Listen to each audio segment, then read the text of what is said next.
Hey everyone, this is Karen Waksman, founder of Retail MBA. Today we're going to be talking about retail price versus selling price. So if you have a great product that's perfect for retail chains and you're trying to figure out retail price versus selling price, this training will give you some things to think about and what you need to know. With that said, let's get started on today's training. So let's talk about pricing for retail. And more specifically, people always ask me, how can I set the right price for my product in a retail chain? It's a common question that comes up a lot, and I just want to clarify what I think about when I come up with the pricing for a product. And so hopefully this helps you. This is Karen Waksman, Retail MBA, and we just create these training videos to help you excel. So pricing scares people with retailers. The first step I would take is literally get in your car, start driving around, go to stores that you want to sell to and figure out what it is that your competitors are pricing their products at. So you have to look at what the market will bear. And sometimes there's products that are expensive and there's some products that are cheap. And sometimes you'll be confused because you're going to look at products similar to yours and maybe there's not exactly the same things as your product. Maybe they have much cheaper quality or whatever, and you need to charge more because your material's more and so forth. I'm here to tell you that generally buyers are getting killed all over the place with pricing products. I see it all the time with our done-for-you services. People will bring me their products and I'll review it and we'll know, listen, you're going to probably get yelled at about your pricing. And unless I come up with a really good story, she's basically going to tell you to get out of here.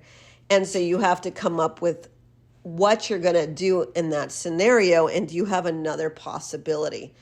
So what that means is you got to walk stores, you got to look at your competitors. If there's a really cheap version of your product, generally you can't go too much more if all the products there are going to be about that price range. So if you're going to the store, you're going to the section of the store where your product would fit, they're all at $9.95 or whatever the price is, you're going to have to honor that price range, maybe a little bit more, but nothing too outlandish. Now, every once in a while, there's exceptions to the rule. But 80% of the time, I would say you don't want to go too much higher than what they're doing in stores today.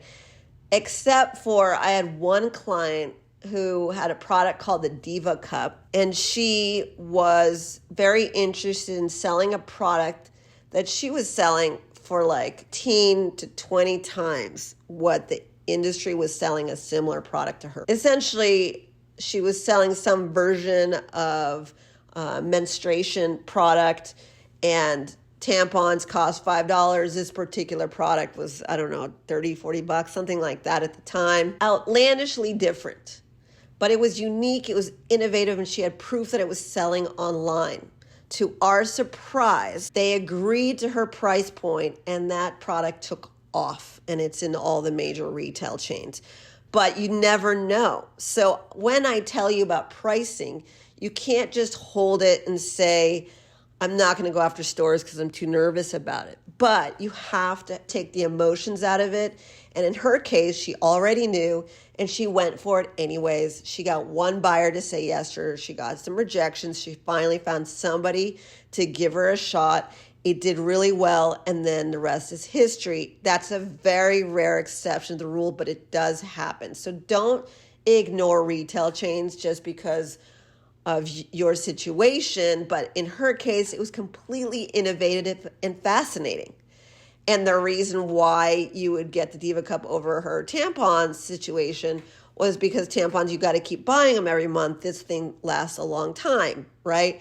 So people thought, okay, it's a one-time purchase and then it lasts a long time. So it worked really well for her. Most of the time, though, they're going to look for a product somewhat similar in price point. So your only option, if your pricing is way higher than everybody else's, is to find retailers that can afford your product or find a way to change the product to make it cheaper. Those are some things to consider in regards to pricing. There's more to say, but that's a good start. Find out what the market will bear. Try not to be completely outlandish from that. And then from there, you have to reach out to retailers. And the other thing you can do is give the buyer price breaks based on volume purchases. So that's the other thing you can do, just throwing that in, meaning that you can tell the buyer, if you buy 5,000 units, I can get the price down here. If you buy 10,000 units, and that way you can satisfy your manufacturer and work a better deal, and you have that information ready. So if you want to learn how to price the product exactly, you should check out our Retail MBA program, which is listed on retailmba.com. We are a retail consultancy, but we also help people get into stores with our done-for-you services. If you want to learn more, please take a look at the links below. Otherwise, we look forward to keeping in touch with you. Karen Waksman, Retail MBA. I hope this helped. Thanks so much.